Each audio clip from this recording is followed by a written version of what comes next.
জয় রাম, জয় গুরু। নমস্কার। গল্প কথায় রাম ঠাকুর চ্যানেলে সব বন্ধুদের স্বাগতম। বন্ধুরা, আজকে আমি একটি ঠাকুর সম্পর্কে গল্প বলছি।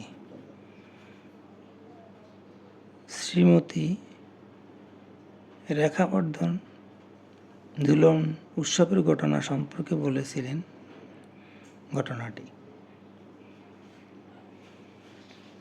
ঠাকুর প্রসঙ্গে তিনি সেদিন ওই ঝুলন উৎসবের ঘটনাটি বলেন। ইংরেজি 1970 সালে তার প্রাণে ঝুলন উৎসব করার বাসনা জাগে। খুব স্বভাবতই টাকা এবং লোকবলের প্রশ্নে তিনি খুবই চিন্তিত হয়ে পড়েন। এদিকে একজন গুরুব্রতা শ্রী দুলাল দাস গুপ্ত মহাশয়ের প্রাণেও ঐরূপ একটি বাসনা জেগেছিল। তিনি তখন রামনগর 2 নম্বর রাস্তার রেখা দিদির পাশের বাড়িতে ভাড়া থাকতেন। তার নিজ বাড়ি না থাকায় তিনিও ওই চিন্তাকে কিভাবে বাস্তবে রূপদান করবেন ভেবে রেখা দিদির সঙ্গে আলোচনা করতে চলে আসেন। অতঃপর 2 গুরুব্রাতা ভগ্নির মধ্যে বাক্যালাপে একই চিন্তার কথা অবগত হয়ে উভয়ে যার পর নাই সুখী হলেন। মাত্র 2 দিনের মধ্যে ঝুলন উৎসবের সব ঠিক হল। রেখা দিদির দেব শ্রীযুক্ত পরিতোষবর্ধন মহাশয় ওই উৎসবের জন্য আর্থিক সহায়তা ও শারীরিক পরিশ্রম দান করেন।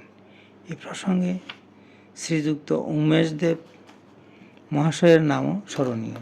দিদি বলেছেন, সেই থেকে একাধিক্রমে প্রায় 13 বৎসর তাঁদের বাড়িতে ঝুলন উৎসব হয়েছে।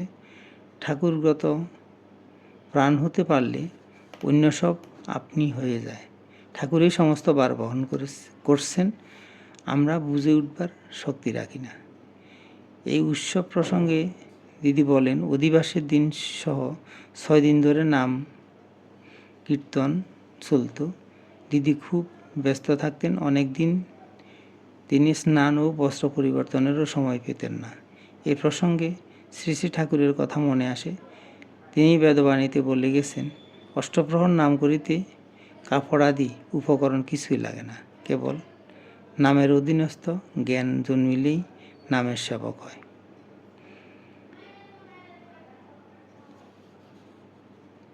যথাসময়ে ঠাকুরকে খিচুড়ি ও পায়েস ইত্যাদি ভোগ নিবেদন করা হয়। ওই সময় ঘরের বারান্দাতে ঠাকুর পুজোর ব্যবস্থা হয়েছিল। ঠাকুরকে ভোগ দিয়ে চারদিকে কাপড় দিয়ে ঢেকে দেওয়া হয় এবং ওই কাপড়ের আবেষ্টন ঘিরে হরিনাম কীর্তন চলছিল। প্রায় আধ ঘন্টা সময় হবে। ওইভাবে ভোগ রেখে 16 নাম 32 অক্ষর হরিনাম কীর্তন মধুধ্বনিতে চলছিল। ভোগ দর্শনের সময় এক অপূর্ব ঘটনা সকলেই লক্ষ্য করেন। সেখানে ভোগ দর্শন করার জন্য ভিড় জমে যায়।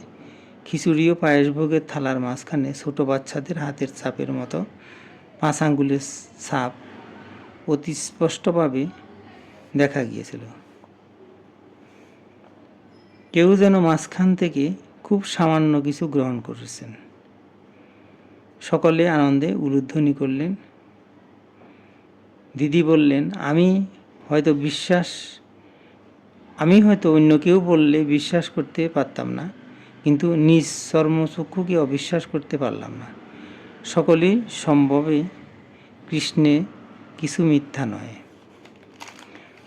বন্ধুরা, আমি এখন শ্রী শ্রী ঠাকুরের বেদবাণী থেকে 2টি বেদবাণী পাঠ করে আপনাদের শোনাচ্ছি। ঠাকুর বলেছেন, এই সংসার মায়াময়, প্রাক্তনের হাত ছাড়াইবার জো নাই। ঠাকুর আবার বলেছেন, এত আসক্তি কেন?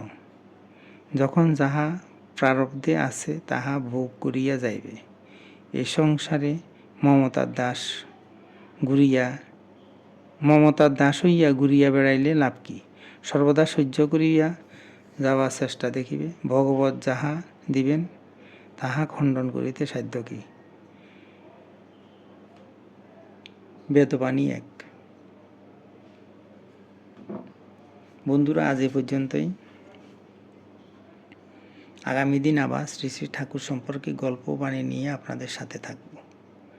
বন্ধুরা, চ্যানেলটি যদি আপনাদের ভালো লেগে থাকে তাহলে সাবস্ক্রাইব করে পাশে থাকবেন, আর নূতন বন্ধু হলে ঠাকুর সম্পর্কে জানতে চ্যানেলটি সাবস্ক্রাইব করে পাশে থাকবেন। বেশি বেশি করে লাইক, শেয়ার, কমেন্ট করবেন। ধন্যবাদ, ভালো থাকবেন। জয় গোবিন্দ, গুরু কৃপাই কেবলম।